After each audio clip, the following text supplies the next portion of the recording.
Hello, everyone. I'm Jeff Wilkerson, physics professor at Luther College. Welcome to our What to Watch in the Night Sky for the week of September 21st, 2020.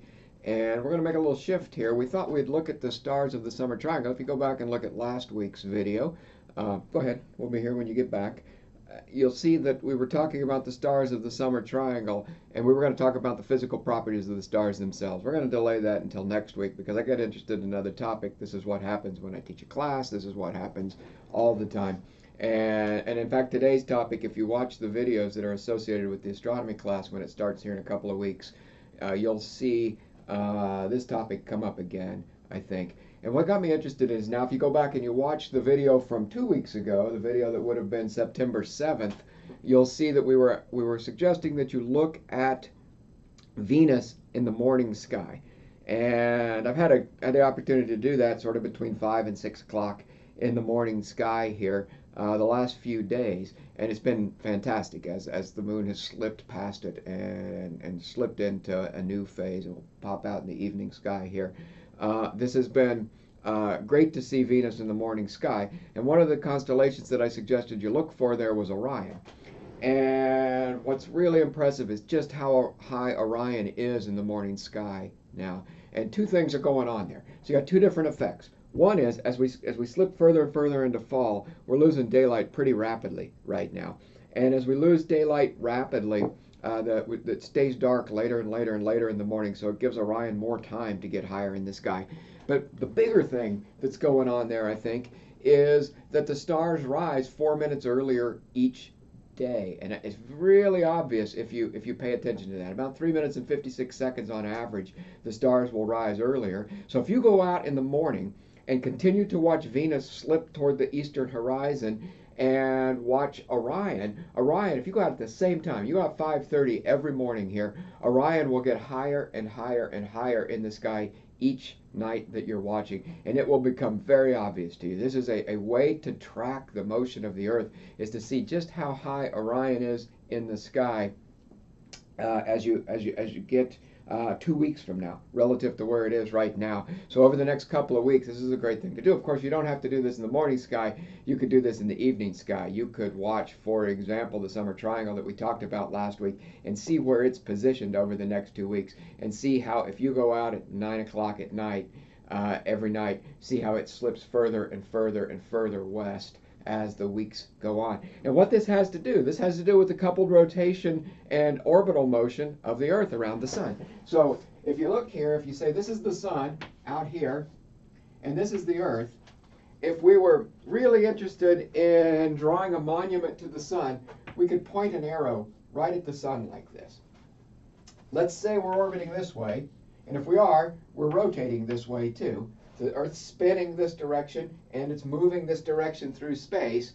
Not all of the planets are exactly doing that. Venus is going backward, and that's a story for a different time to talk about why Venus might be going backward. But if the Earth were stationary and not orbiting the sun, in one rotation, this arrow would go tick, tick, tick, tick, tick, tick, tick, tick, tick, tick, and come back and point at the sun. So one rotation later, we would be pointed right back at the sun the way that we were. And everything would be great. What we would call our sidereal day, the day as measured by the stars, and the solar day would be identically the same.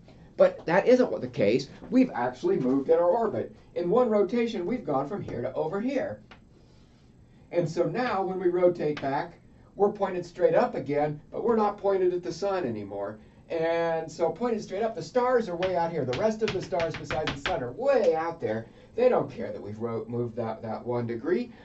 You can see the very nearby stars shift around in the sky as we move due to something called trigonometric parallax, another very interesting story. But you have to work really hard to see that happen. And certainly in a day, you're going to have a hard time seeing that happen. And so the stars don't appear to move. So if this arrow were pointed at a given background star up here, over here, it's still pointed at that same background star.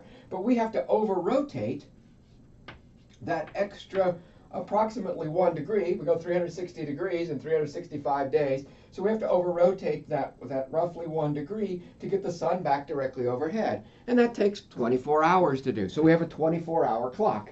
But the rotation is only about 23 hours and 56 minutes. And thus, our clock is based on the sun, the clock that we use, and our 24-hour clock, and the stars appear to rise 4 minutes earlier each day because we get to the stars. Think about this rotation around this direction. We get to the stars in the same position 4 minutes earlier than we get to the sun in the same position. And so you'll see the stars get higher and higher in the sky. Orion getting higher in the sky each night at the same time, each morning at the same time, because it's risen 4 minutes earlier each day. Now it's approximately 4 minutes earlier because for us, those of us in the northern hemisphere, we are closest to the sun. It's not much difference when we're closest to the sun and furthest away from the sun. It's hard to notice really at all, except that when we're closer to the sun in the wintertime for northern hemisphere observers, then we're actually moving a little bit faster. And if we've moved a little bit further along this path, we have to over-rotate just a little bit more. And there'll be a little bit of a difference, but this is a very small difference.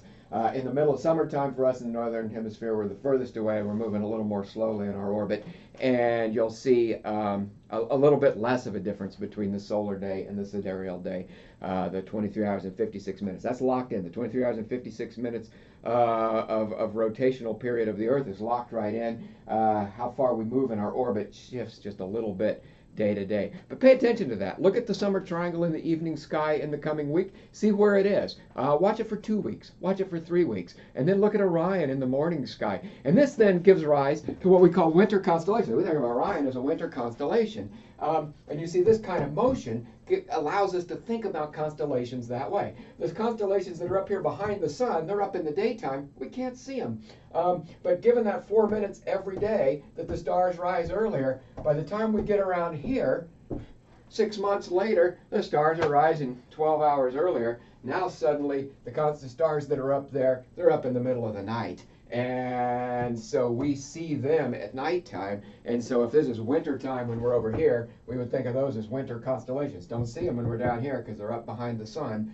Do see them when we're over here. So keep this in mind as you watch the sky change over the next couple of weeks. Thanks for checking in this week. We'll try to get back to the stars of the summer triangle next week, but you know, something interesting might come along and we might do something completely different. That's just the way we work around here. Have a good week, everybody. Thank you.